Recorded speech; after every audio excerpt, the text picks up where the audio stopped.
Welcome to the Nourish Fertility Podcast, your go-to podcast to get your period back, to get pregnant, and to become the healthy mom you dream of being.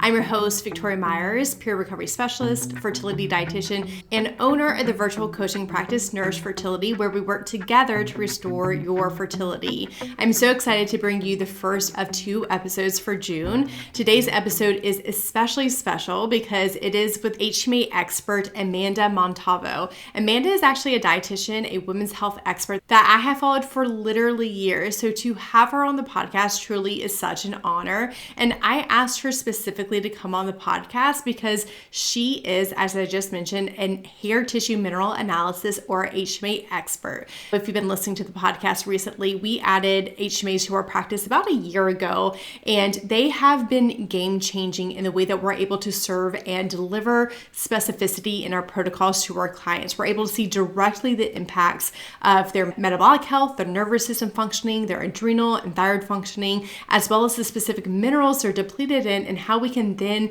transform their health and fertility through specific intentional actions to bring back into balance their minerals.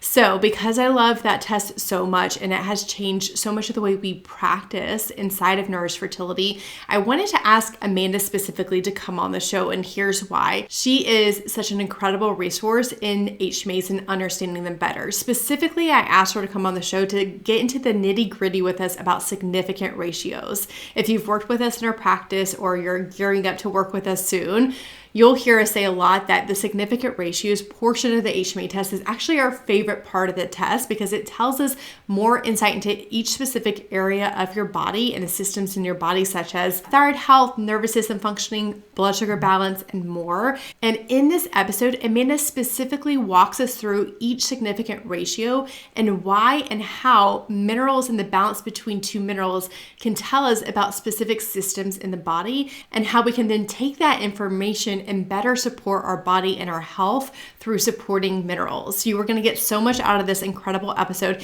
And also, if you've done an HMA in the past, present, or you're looking to do it in the future, you'll be able to then understand significant ratios on your HMA portion of the test so much better.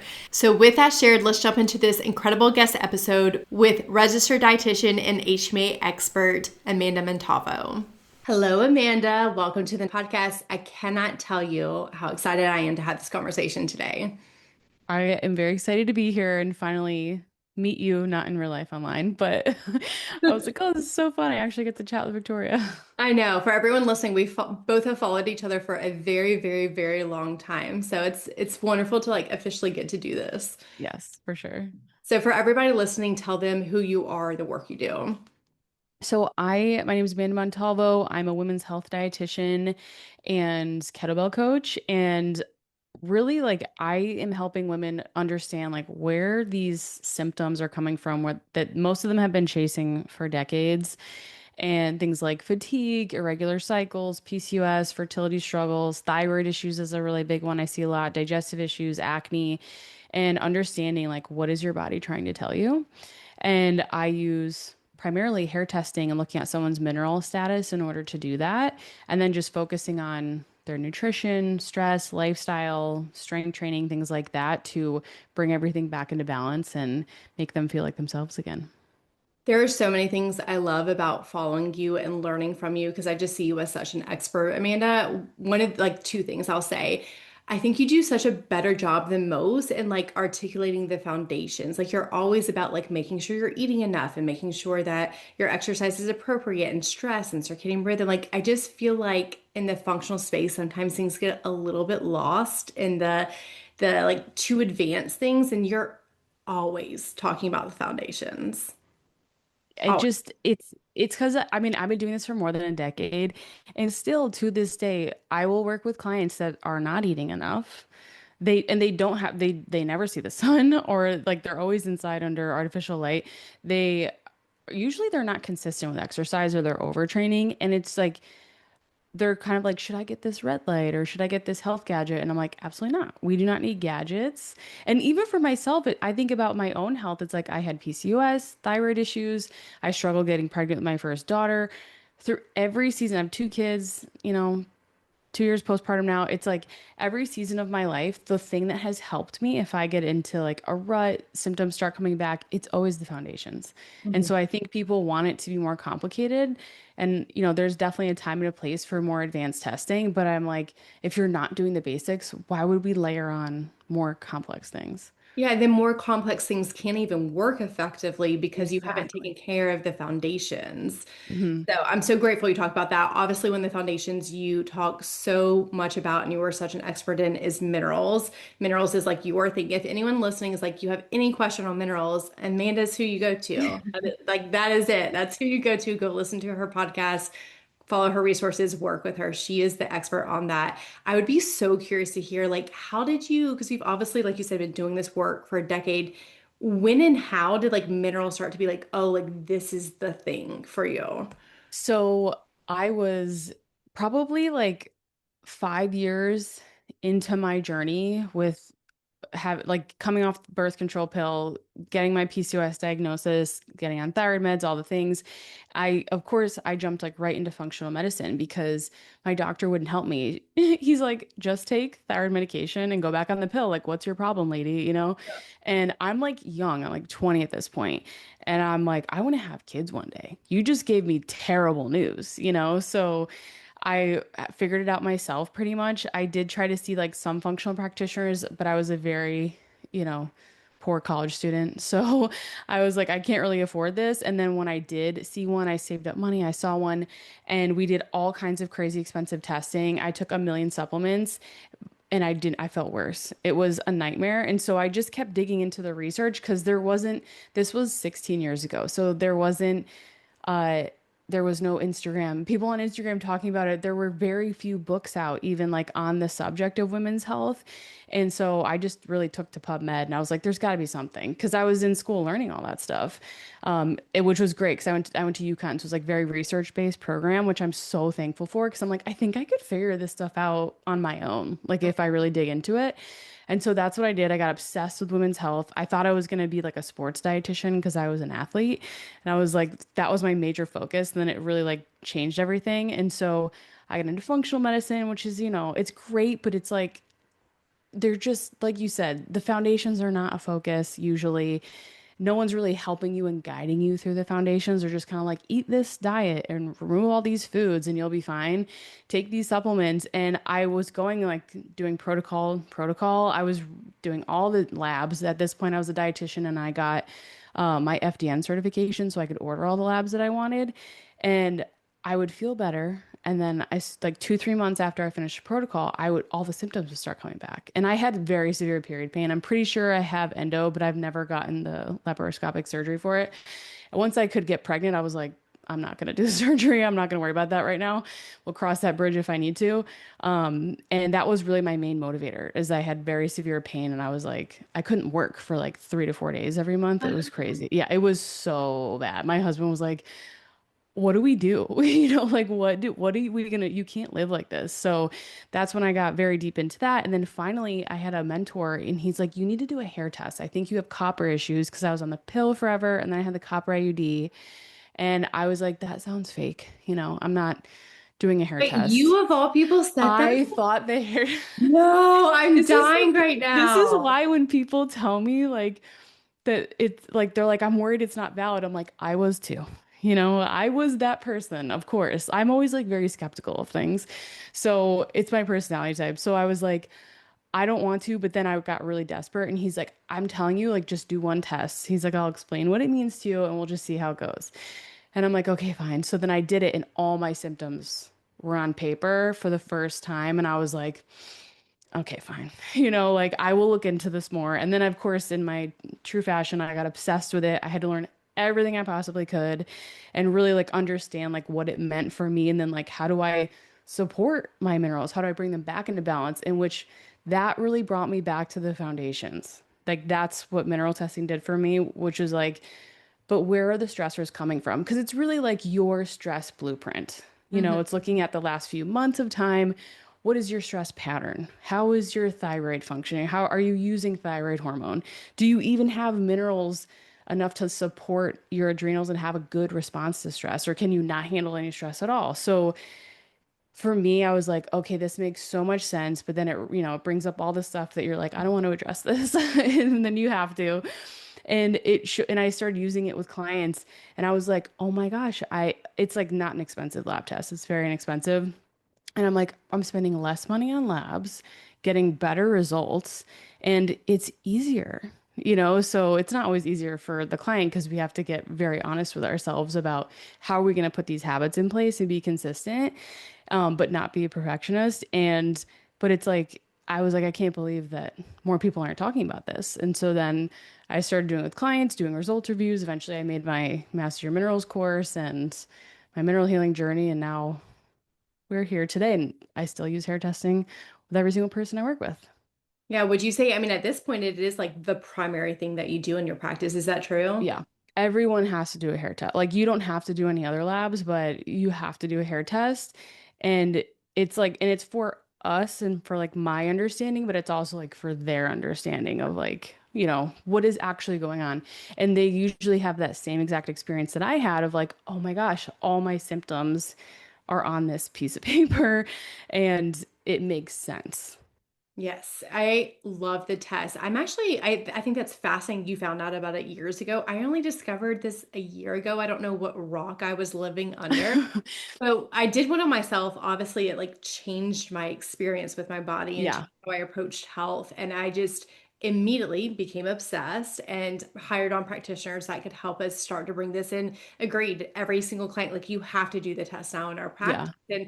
And working in period recovery, I was hesitant for a period of time. I at one point was like, okay, wait, they have to get their period back and then we'll do it. And at this point, no, it's like the first line of defense because what we've found is it makes people take the period recovery process so much seriously because Hmm.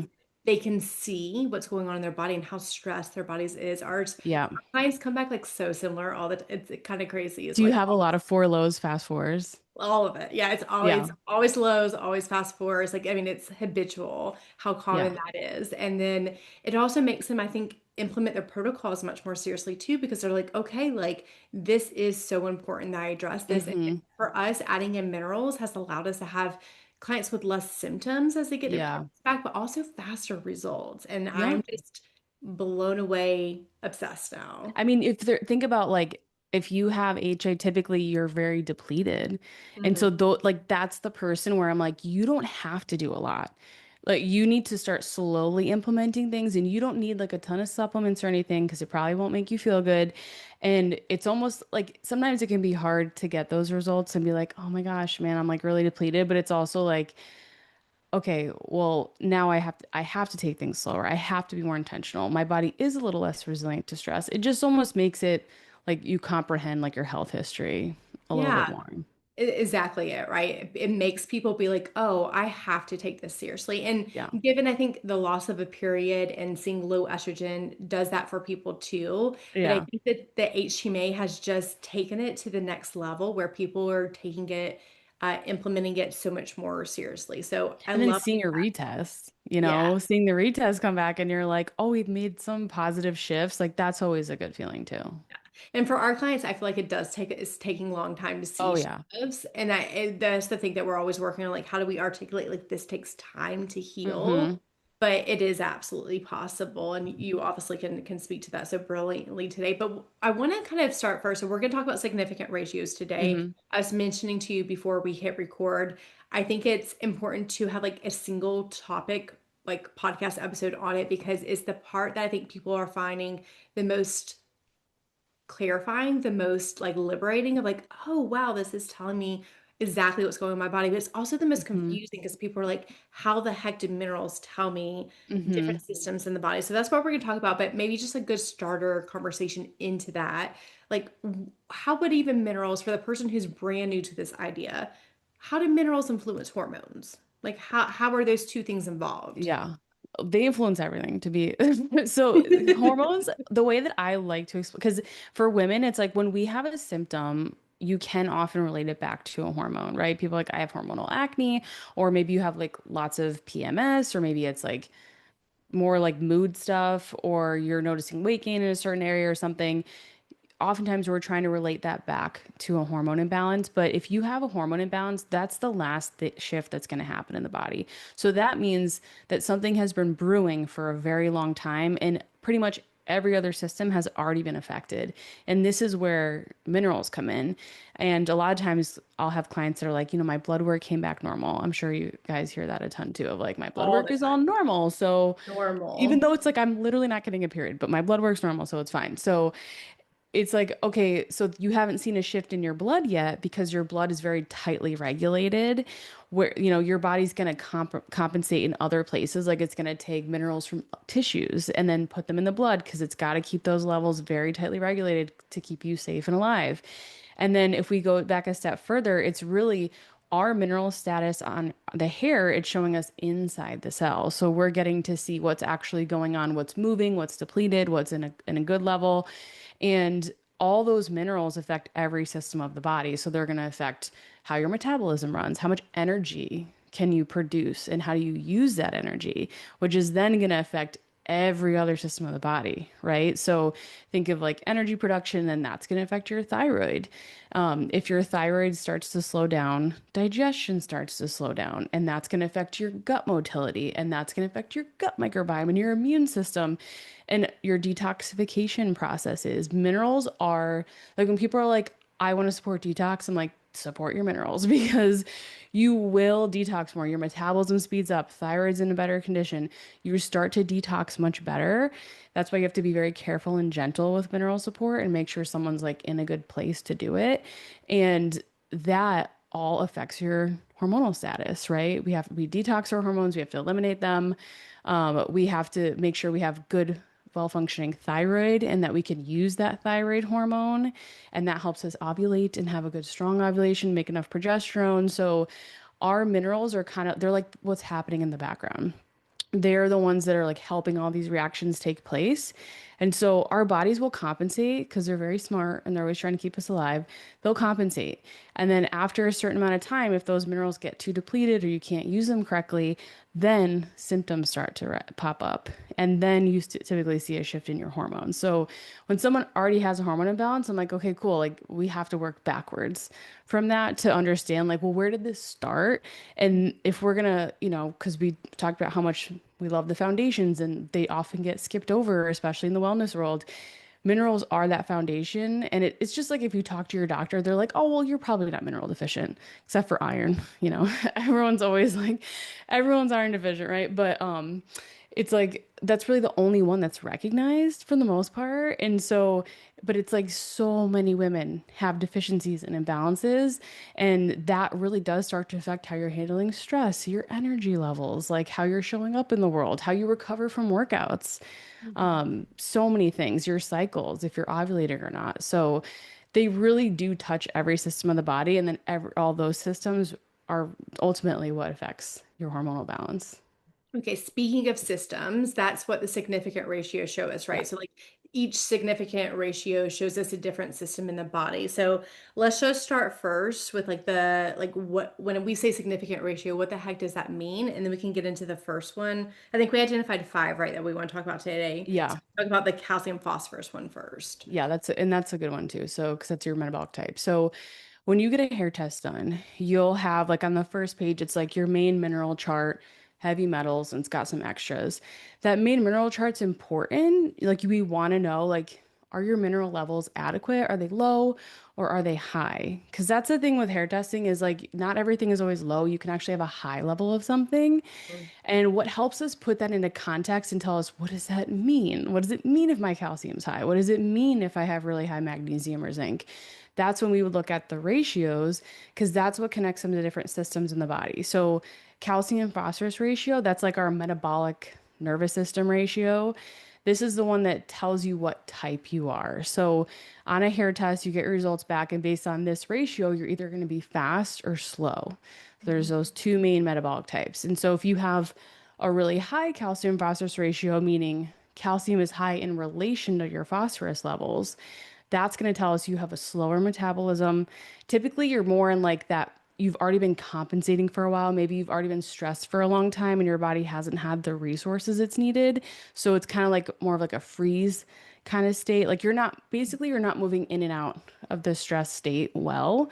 Could definitely be moving towards burnout and just being less resilient to stress because that calcium is very sedative. It's a very calming mineral, which is why you need enough of it, and you need to be able to use it well.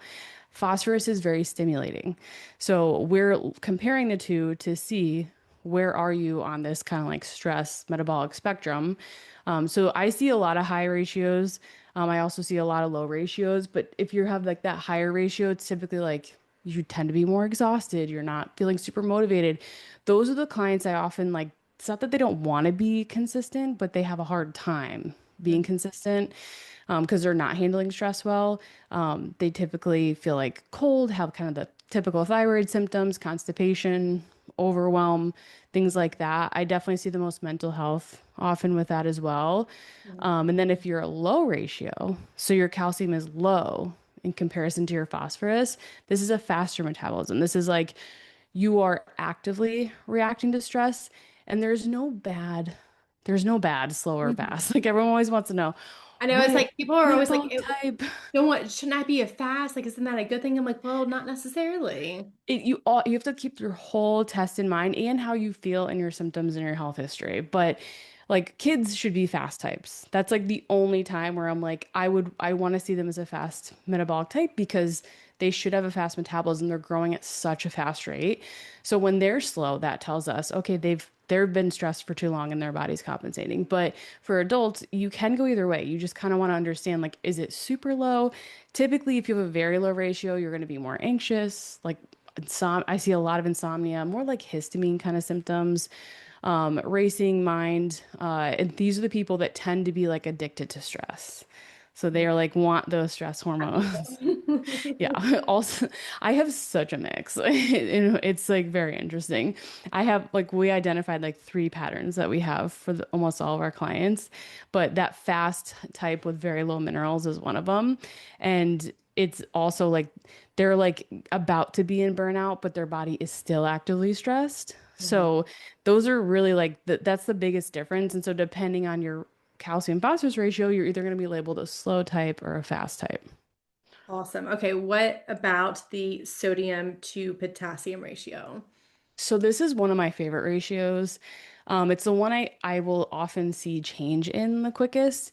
And whenever you're like redoing your hair test, look at the ratios because it's very easy to want to focus on why haven't all my minerals risen to that optimal line? Like why don't they all look perfect? Look at your ratios because usually those change first. But the sodium potassium ratio it's considered like the cell health, like vitality ratio. It can also give us information on stress because we use up those two minerals very quickly when we're stressed.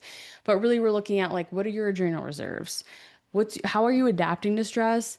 And then I'm thinking like, is there any inflammation present? That's like another big one. So if we have a really high sodium potassium ratio, so we have a lot of sodium in comparison to potassium, this is like actively stressed.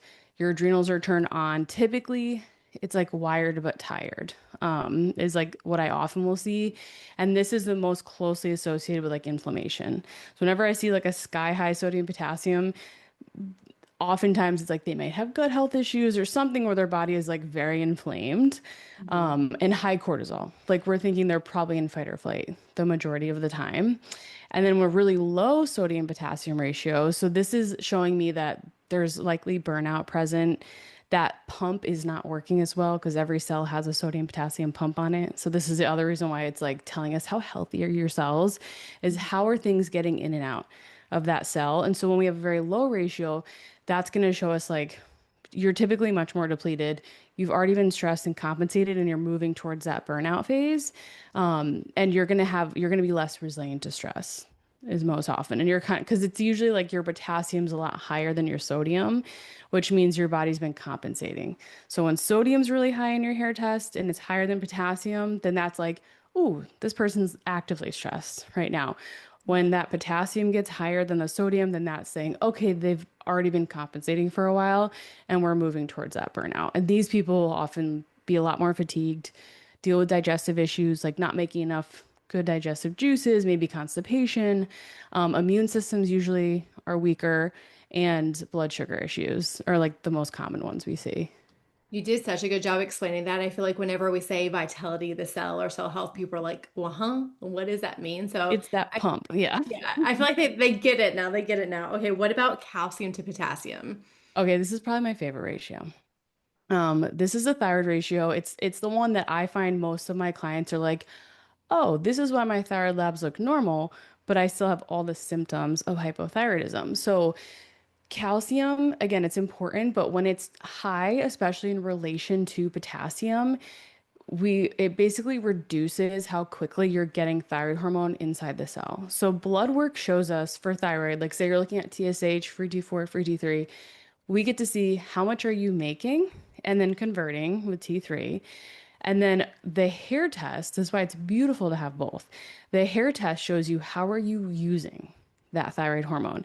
And that's really what the thyroid ratio is telling us. Like, what effect is your thyroid hormone having at the cellular level? Can you take it up into the cells? Because you could have beautiful blood work and have optimal thyroid labs. But if you're not using that thyroid hormone well, then you're not gonna feel good. And it can definitely affect ovulation, fertility, things like that. So if we have a high ratio, it's just like TSH. If you have a higher TSH, that's telling us that your brain does not sense enough thyroid hormone, right? And you need to make more. And that's what the high calcium potassium is. It's telling us sluggish thyroid. You are not able to take the thyroid hormone up into the cell well. If you have a low calcium potassium ratio, it's usually that you have an increased effect from thyroid hormone. So if you have a very low TSH, then that's your body is sensing that you have plenty or too much thyroid hormone. So it kind of goes hand in hand with TSH typically. And so it's like high hypothyroid, but it doesn't mean your thyroid's not functioning well. It means you're not using it well. And as HTMA has gotten very popular, unfortunately, there's a lot of really bad advice out there about like how to read a test and stuff and like what it means. So I'd be like, oh, I'm hypothyroid. I'm like, nope, doesn't that test doesn't diagnose you with hypothyroidism. I'm So so glad you said that. I was so yeah, glad you it said does not. And that's the other thing. HTMA does not diagnose you with anything. It's telling you your patterns, your stress response, and where the dysfunction is. And that's why the thyroid ratio is so great because you can have, like, I have a lot of clients that suspect thyroid issues, but they just haven't had it confirmed. And then we see that and we're like, okay, let's work on their potassium's like 1, and it's like, okay, well, that's why you can't take your thyroid hormone up into the cell so that of course you're not going to feel good because I have clients that have taken thyroid meds, they'll up the dose, they're like, I feel no different, you know no difference. And I'm like, it's probably because you're literally not using it. So that's what's nice about looking at that thyroid ratio and understanding like, oh, this is why I'm tired, I have all the symptoms of hypothyroidism. that. Or if you tend more towards a low calcium potassium ratio, you can feel more anxious, heart palpitations, sleep issues, you get overstimulated very easily. That's like hand in hand with you're using that thyroid hormone quickly. And usually this is connected with a fast metabolic type. So you're actively stressed, you're taking up that thyroid hormone very quickly. Again, your body's in fight or flight and it's compensating. And so everything gets sped up. So fascinating. I love that one too. Okay, let's do sodium magnesium ratio next. Okay, so this is our adrenal ratio. And it can be kind of confusing because it's like, wasn't sodium potassium kind of like that? Yes. But when we're looking at sodium magnesium, we're looking at output of stress hormones. You've been told you need to gain weight, stop exercising, or do IVF to get pregnant with no period. What if I told you that's not actually true? You're tracking your food, working out, trying everything to be healthy, but your period is still missing. And now, pregnancy, it feels impossible. I know exactly how that feels because I've helped hundreds of women get their period back and get pregnant naturally. Inside my free training, I'm walking you through the exact 5-step method that's helped women like Lex, Lauren, and Stephanie restore their fertility in 90 days or less without extreme weight gain or giving up on movement. You'll learn what's really causing your missing period, why food freedom is essential for fertility, and the customized approach that actually works, even if you've tried everything. If your dream is to see 2 pink lines and hold a baby in your arms, this training, it's your first step. Click the link in the show notes to watch the free training. It's time to restore your period, your fertility, and your hope. Now, let's get back to today's episode. Sodium potassium is more of like, do you have enough of those minerals? Is your body compensating or inflamed or depleted? Whereas sodium magnesium is like, are you actively stressed right now, making a lot of stress hormone? And that's what it means when you have a high ratio. So if your sodium magnesium levels really elevated for your significant ratios, that means that you're actively under a lot of adrenal stress. You're making a lot of stress hormones, so you're sympathetic dominant. You're in that fight or flight, and it's just like a high output. And then if it's low, that's telling us you have very low output of stress hormones. Typically, that person's very exhausted. They don't handle stress well. Like things that did not used to stress them out now do. Mhm. And fatigue, just these are often my clients are like, I do a workout and I'm sore for 3 days, So it's like they don't have good recovery because their adrenals are not appropriately responding to stress. So interesting. Okay, let's do one more. Let's do calcium to magnesium ratio. Okay, this is a good one for your population too. So this is our blood sugar ratio. Because calcium and magnesium are both very involved in how we release insulin and then how sensitive our cells are to insulin. So they're very big there's a lot of minerals that affect our blood sugar. That's like one of my favorite, like thyroid issues, blood sugar issues. I'm like, well, we got you. Don't worry. You'll definitely fix that with mineral support. But so if we were looking at like a really high calcium magnesium ratio, which I honestly see like a very big mix of both, you typically are going to have too much calcium in relation to magnesium, and you can actually have a tendency towards low blood sugar.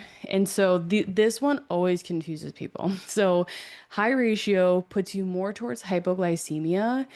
but what happens when our blood sugar is low?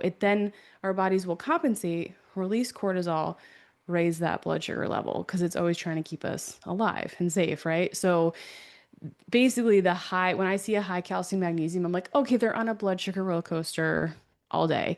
Typically, these are people that have a lot of cravings. They get hangry easily.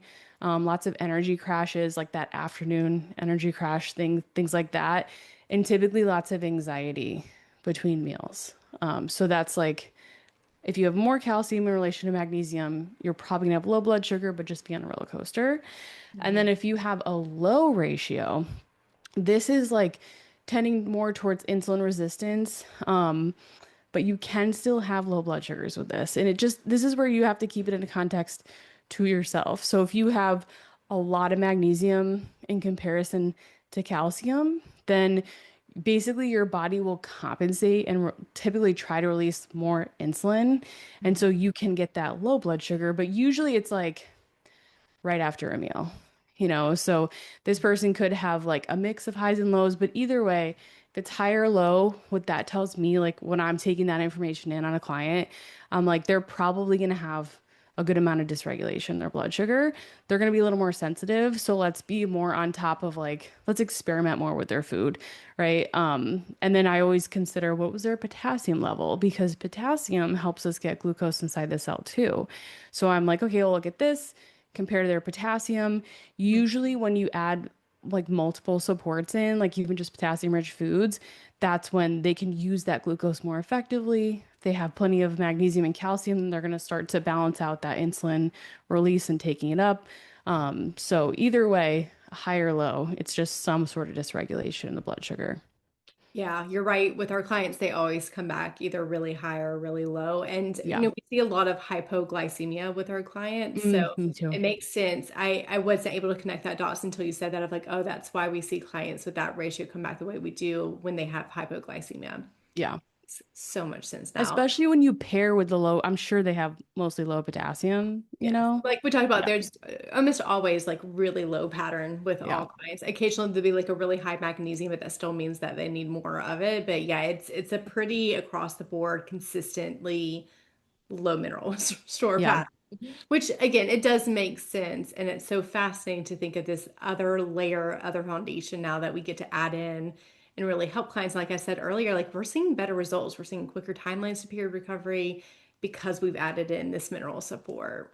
Yeah. And it makes you more resilient to stress. I think that's the big thing. Like when you're healing, and I just think of like like going from like trying to recover your period, it's like you're depleted, and so then those body systems aren't working well, like blood sugar's out of balance. When you can see it on paper, you're like, okay, so this person needs a little bit more blood sugar support. We can be a little bit more mindful of this versus like it's such a delicate process of like, well, I don't want to make this too complex for someone. It makes it more like, what do we exactly need to focus on and what do we not need to focus on? Yeah, yeah. I love that approach too because I just feel like it's so much more easier to like attain and make it part of your lifestyle. Speaking of lifestyle, as you know, Amanda, from following us for a long time, we're all about like we want you to care for your body. We want you to take care of yourself. You deserve to care for your body. We want to do so without obsession and without like Yeah. developing disordered eating in the process. So we have this philosophy of like wellness without obsession. And I always like to ask every guest at the end of the show, like, how are you living wellness, but without obsession in this exact season of life right now? I would say after I had kids, I just do you obsess over anything after you have kids other than your kids? Fair, fair. You obsess You over know, them? Maybe that's what it yeah. is. I feel like I'm in this place now that's so freeing with like food and exercise where I'm like, I just really want to feel good. Like there is nothing I do. I'm just over like I don't need to look a certain way. Like it's very so I strength train because I have two giant children and I want to be like the best grandmother one day and be very involved with their kids. And so it's cool. My whole like purpose has really shifted since like my younger years. I was very much like under eating, obsessed with working out way too much, very unhealthy. That drove a lot of my health issues. I lost my period for a couple years at one point. So it's definitely now it's so nice to just be like, I just want to feel good. I Yeah. eat a certain way because I want to feel good. I work out a certain way because I want to feel strong and have good energy. I don't overdo it because I don't want to expend too much in one area and not have enough for the rest. So I do like the minimum effective dose of everything, and it's very nice and very not stressful. Yeah. Speaking of the minimum effective dose, though, like that's why I love strength training is I feel like you can do so much. I know it's a completely different topic, but I know you like love it so much too. It's like you can do so little and get so much benefit, and then you get to like go about living your life. You don't need to do cardio for 2 to 3 hours. In fact, that's Yeah. driving you into the period loss. And I just want to like briefly, maybe we come back to this topic another day. Yeah. But you're obsessed with kettlebells. Yes. Tell us why Yes. kettlebells are like your favorite thing. I love kettlebells because they're fun. And I think that we don't do enough fun things when we're adults. And even like training, it's like I did CrossFit for many years. I used to compete, but it just like broke my body down. And I was like, I don't physically feel good. And so I'm like, why I can't keep doing this, you know? And then when I was kind of going through pregnancies and stuff, I got very into kettlebells because my friend Adina Rubin, I like did her training for a little bit and she's all kettlebells.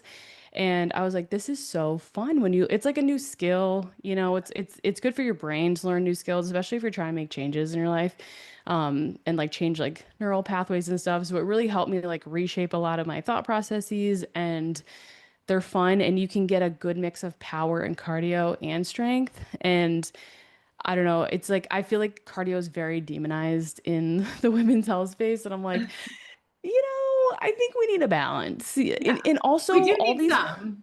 also, people telling women to go walk forever. I'm like, that's cardio, guys. Are we just gonna pretend that we're not telling women to go do cardio with walking?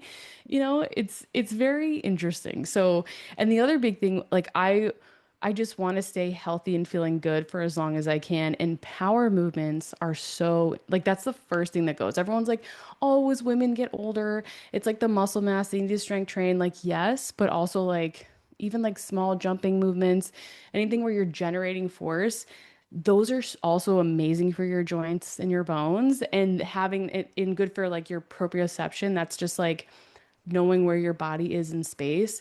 And Mhm. that's the first thing that goes as you age. And then like that's how you get hurt. That's how you like trip over stuff. So, and I see this all the time, especially with moms. And I'm just like, you have no physical awareness. And Mhm. it's like, I know we have shifts that happen in our brain in pregnancy and postpartum, but I also think we just stop doing those kinds of movements as we get older. And I'm just like, there's cool studies on like women, perimenopausal women and menopausal women that did like 20 jumps 3 days a week and how much it increased their bone mass and proprioception. And I'm like, we all need to be jumping, So I love kettlebells because you can get like a nice mix. They're athletic, but they're doable. You can keep it really simple, or you can make it more complex, and it's all you need to work out at home. So, Yeah. I love that answer so much. Oh my goodness. And you're right. I think we are in this weird phase right now where we're like demonizing cardio. Obviously, in my land, I have to like stop the cardio for a period of time. And got I to pull always it tell back. Yeah. clients, I'm like, yeah, the goal is to have all of it, strength training, to have your like lower level, like walking, to have cardio. And like you need all of it. It all serves different purposes. I've gotten really into doing sprints lately, which my audience would probably be like, what? You're sprinting? I'm like, yes, but it's not like you're sprinting for like hours a week. It's like literally 1 to 2 minutes a week. It's insane how short it is, but it's the Yeah. power stuff that you're talking about there. So I love that you mentioned that. Obviously, we're going to have another conversation to get more Yes. into detail about that. For this conversation, though, and for anyone who's listening and who's like, I want to learn more about minerals, I'm so intrigued, tell them where they can learn more, but also work with you. So I have a ton of information on my podcast. It's just the Hormone Healing RD podcast. My Instagram is at Hormone Healing RD. My website is the same. And then my Master Minerals course, if you guys want to nerd out, I'm sure there's dietitians and stuff listening to this podcast. So it's a self-paced course. But I still do like a live Q&A and case study every month, and we answer questions in the community. So I think it's the best way to nerd out. I go through all the foundations in there, and then I teach you how to understand what the heck your hair test means.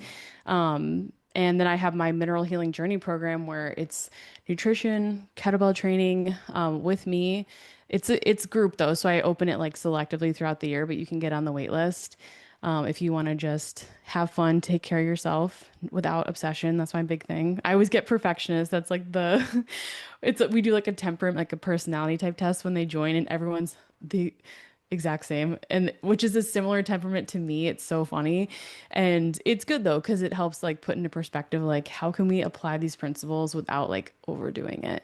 And you can see progress without being perfect. Yeah, absolutely. In fact, you'll get better progress by not being Yeah. perfect. So I'm so grateful you said that. And obviously, I work with a lot of perfectionists too. Hmm. I get it. On a personal level, I definitely have that temperament as well. So I'm grateful that you said that. I will put all of those links in the show notes. Amanda, thank you so much for this conversation today. Thank you for having me. It was great talking with you. Amanda, thank you so much for coming on the podcast today. Thank you, my incredible community, for listening to the show. And if you want to learn more and potentially work with Amanda, I will put all of her resources in the show notes. You can also find her on Instagram at Hormone Healing RD. With that shared, I want to let you know that we are booking summer spots for Premier Period Recovery for Fertility. So if you are ready to take action and to get the functional lab testing and root cause analysis of your missing or an irregular period so that you can restore your fertility and get pregnant this year, which is still absolutely possible by taking action now here in the summer to do so. We have limited spots left, and we would love to learn more about what's going on and see if it may be a good mutual fit for us to work together. You can apply and schedule a decision-making call with a link in our show notes. We also have some new exciting resources we'll include in the show notes, including a new quiz on getting you answers as to why your period is missing and what to do about that. Thank you so much for listening to this episode. We'll be back in 2 weeks for another episode for June. Until then, know that a nourished body is a powerful one. Bye, guys.